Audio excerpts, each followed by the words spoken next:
Guys, please, I want you to take a moment from your busy schedule and watch this video. If you notice, I'm not shouting. This one don't pass to the shout. I want you to hear. Should I call this confession or revelation? It can be both. I want you to listen to this video from Baba Ahmed. Anybody that, even if you are not someone that is interested in Nigerian politics, that name must definitely ring a bell, because as of 2023, this man you are about to watch his video was elected a special advisor to Tinubu on political matters. That's how close they were, like they eat and dine. What this man revealed in this video is about to shock you. You are going to know how messed up we are in this country. Guys, you need to watch it, because if you're not informed, you'll be deformed. So you need this information. I want you to just calm down and assimilate this story this man just said recently in his last interview. Take a look. My nephew was kidnapped. Last year, my nephew was kidnapped. My late sister's son, along with 3 other people. They went to a farm they had hired, and they used to go there and farm things. And they were kidnapped on just a few miles between Kaduna on the way to Kachel. Put up in this maybe house, maybe hotel in the village. In the night, bandits came. One of them tried to run away. They followed him, shot him dead, dragged his body back so that the other 3 can see what will happen if the other 3 try to run away. They didn't. They were taken just a few kilometers into the bush, and they spent 36 days there. 36 days? 36 days. Your nephew? I was my nephew, my sister's son. At that time, I was the special advisor to the president. I was working in the villa. There was hardly anybody I didn't speak to. We gave them the coordinates, which was easy to get, where those 37 days, every single day, Malanza, we spoke with the bandits and we spoke with our nephew and the 2 other people. Every single day, with 4 or 5 of his uncles. Every day we conversed. Every day they would tell us their condition. We will negotiate. And they will tell us, the bandits will speak to us and give them the phone. We insisted on speaking to him because we wanted proof of life. Yes. And they kept making demands. They knew everything about him. They had done their research. The very day they picked him up, they said, "You are Ismail Sahabi." You are what? Yes. They said, your uncle is so. They were talking about me. Special advisor to the president, living in the villa. He's a big man. He works in the villa, so we are going to get a lot of money. They also told him about my other brother, that what he was doing, and they said, so we're going to ask for a lot of money. They kept them there. The first time they said, they told us 25 million, and we thought, okay, we looked around for 25 million, and they wanted 3 motorcycles and a lot of drugs. Drugs, a lot of medication, rice, all sorts of things. And we sent it to them. They told us where to go. You sent it? Oh yeah, we sent it to them. But at the same time, we also told everybody, imagine in that position, I know just about everybody who was in government, and I could go walk into their offices and ask for sympathy. Please, it's my nephew. They're going to kill him if he's not rescued. And people say, oh, give us the coordinates. And it was easy to get the coordinates. You gave them? Yes, we gave them all the coordinates. They would say, oh, they will not spend. They spent 37 days. We spent, all in all, between the first day they were kidnapped and when they were released, we had spent close to 175 million naira. 175 million naira. Eventually, they were released. This 175 was made up of about, I think, 120 million in cash in 3 batches. We sent people to them. They gave us directions. In one of the 3 times that they took money, they even ran into some military people who said, "You are going in the wrong direction. This is the way to go." I mean, when the bandits took the money, yes, and then moving to their escape routes, the people we sent to deliver the money got lost, and they said to the military, "We are looking for this direction. We've been told to come here," and they said, "This is the wrong way to go." And the military will tell them, "Okay, take left." take right. Yes. This is a serious indictment. I'm sorry to say this. Yes. I regret this, but if you see, when we say things like there's a system behind this organization, and this is last year. Now, really, what's part of it is when our nephew was released, and we would ask him things like, well, what did they do with all that money? He will tell us. If we had sent money, and it gets to them by 6 p.m., by 9 p.m., a whole bunch of their seniors will come, literally take away everything, leave a little bit of money, a little bit of drug, a little bit of medication in the camp where our nephew was held. And he saw their seniors. I mean, oh yeah, people would come and collect this money, and they would tell them, "This we are just safekeepers. There are bosses, and they have bosses, and they have bosses." This is an industry. Has he explained how they look, the bosses? No, they never saw the bosses. They were the people who were owning them were just simply sharing or comparing notes. No. They were just keepers of these people. They had senior people ahead of them, and those people had senior people, and the ones who kept them would tell them, our bosses. Is it because you lost confidence in government that you parted with this humongous amount? And don't you think it's actually a criminal act to pay ransom? In retrospect, to be honest with you, I'm glad. Well, we never went public, but we told government. We told everybody in government. I did, and I begged. I begged them because I didn't believe that those people would let them go, in spite of the fact that we were giving them. And you are scared he might likely be killed. Yes. When he was released, I could barely recognize him. He still limps. Up till now? Yes, from an injury he had. I'm malnourished. And if we hadn't given that money, I'm sure they would have killed him. In fact, the very last money we sent, close to 100 million, was because they said this is the last demand we make, and we want it by tomorrow or the 2 days, in 48 hours, or we'll kill these people. My nephew said, they will kill us. What did the security people, government, and all that told you ultimately? That they were... We are trying to rescue them. 37 days. We are trying our best. What do you think is serve as encumbrance for our forces to rescue people from bushes? There is a system behind this. These are not just riffraff, Fulani people who have... I think there is a whole organization. There is a very tight network of these people. They have intelligence. They have access to weapons. They have access to communities. They are not people who will pick the general and take him into the bush and his wife and keep him until he dies, for goodness sake. It's Guys, 175 million. 175 million. That is what they used to release his nephew. How about us? We that don't have money, Nko. Hey! Guys, if you don't know who this man is, let me explain to you. He said this thing happened last year, which is 2026. Let me explain, because he said that he was going from office to office to ask for help. This man no be small man. No. Let me tell you who he is, or who he was, the offices he has occupied, so that you will know who this happened to tell you that we are all gone. When the issue of the former military man happened, I felt, oh, maybe because he's now former, he's no longer into the system, that was why they could able to do this to him. This one happened to someone that is still very, very active. A politician that is still very, very active. Let me show you.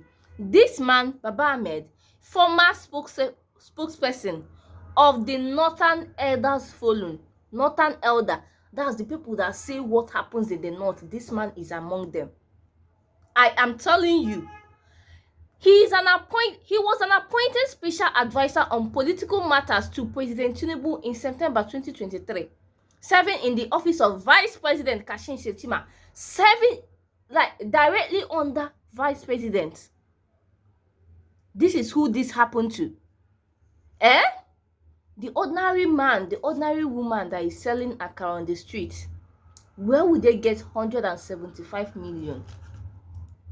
This man is very, for him to come out to tell this story, it means that it has been bothering him for a long time. He does not care anymore. I keep saying that if this thing have not happened to you, if you have not had someone very close to you abducted or happen to you directly, you will not go know wetin dey sup. You will not understand the depth. I feel like all these things that we are saying is, sometimes it even feels to some people that these stories are fabricated. Now you are hearing it from the horse's mouth. This man, brother of Yusuf Dati now, the one that did a vice president for P2B in 2023 election. That's his brother. Former chief of staff to Senate President Bukola Saraki, the former Senate President, he's his chief of staff. That's the positions that this man, where would I even begin? He's also a former permanent secretary in the Presidency and Ministry of Commerce, ex-secretary of INEC. Ex-secretary of INEC. This man is he used to be among decision making in this country, no be small person. Yet they saw his nephew and kidnap, and nobody helped him. He said nobody. They keep telling him they will do something, nobody helped him. He had to pay 175 million. And ordinary human beings like us, we are waiting for people to come and help us, to rescue us. Someone that has direct access to them, to the highest security you can think of, he couldn't get help. Like this, no hope for common man.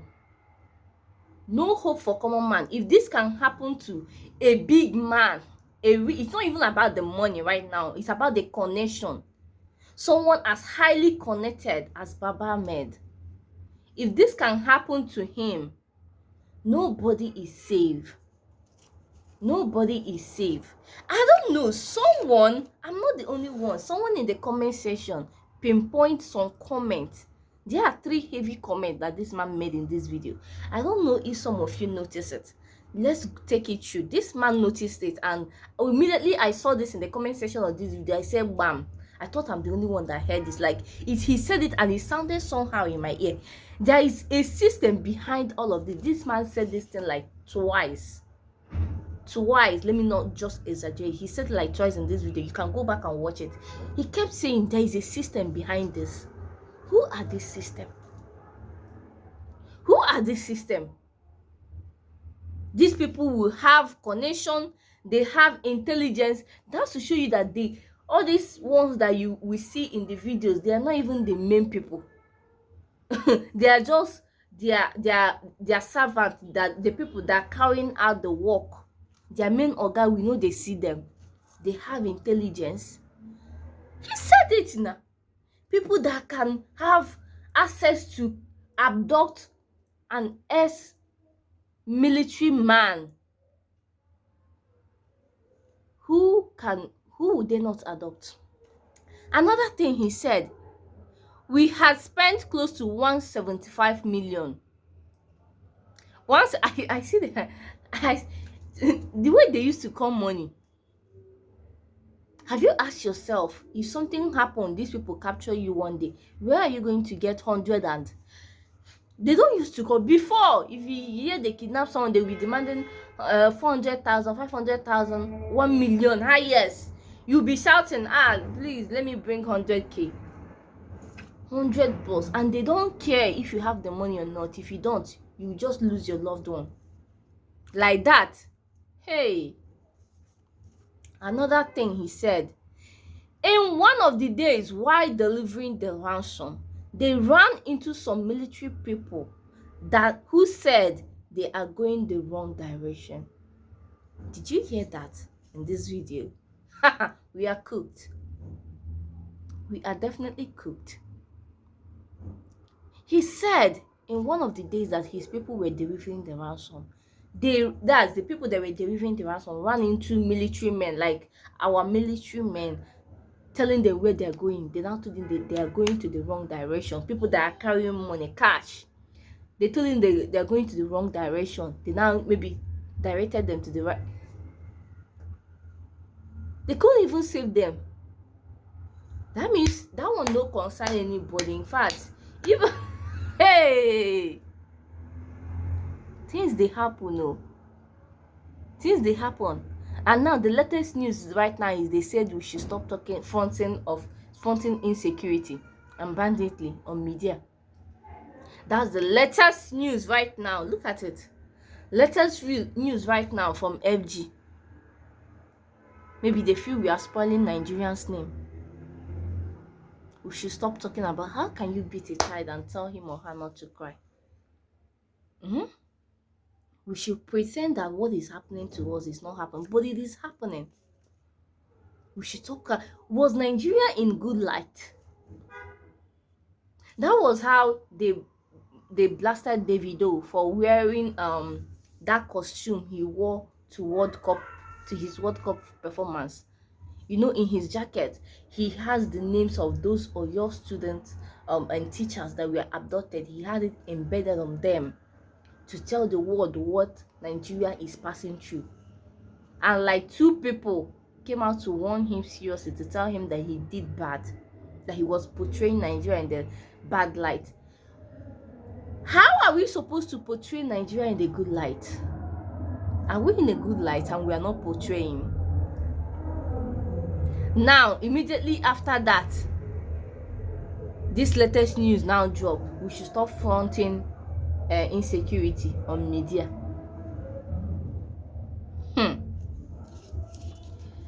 Very soon now we will hear that they will ban social media. Oh. That's it, so that you will not have any means for reporting. Once you just stay like this, you will find all these cases of missing people. Now I'm beginning to think not all of them are actually missing. Majority of people that we feel like they are just missing, some of them are in the kidnappers den. Was it not today from Very Dark Man's World that we saw this video of people that have been adopted since Easter? Easter, how many days, how many months now these people have remained in captivity, to the extent that a woman that was pregnant before she was abducted has given birth. We are cooked. We are cooked. That's just the simple truth. And if we are not helped anytime soon, everybody will collect. Some villages in Nigeria right now have been vacated. Nobody is living there, has turned to desert. The video, it was even the police themselves that did the video, said nobody is in. Even the palace king vacated the village. King left the village because of banditry and terrorism. That is it. That is the situation we found ourselves currently in Nigeria. And that's why I've said that let me come and report to you people. Guys, if you watched this video up to this moment, thank you so much. If this is your first time of coming across my channel, please do well to subscribe. I bring news, summarize it for your knowledge. I'm so tired. I don't even know what to say anymore. Seriously. I saw this interview. I thought it was one of the interviews, to come and campaign, promote their candidate. This man just came to lament, to take this off his shelf, something that happened since last year. That means he's just recovering for him to get mouth to talk him. Because most of these people that witness these things, sometimes they don't even have mouth to start narrating what they've passed through. May God help us, seriously, because right now I got hand with it. I no longer blame the person that say we should pray to God to change the mind of bandits, because right now it seems like it's only a miracle that will save us from this. Anyway, let's be going. Guys, I will see you in my next video. I've said all there is that I've come to say. Bye.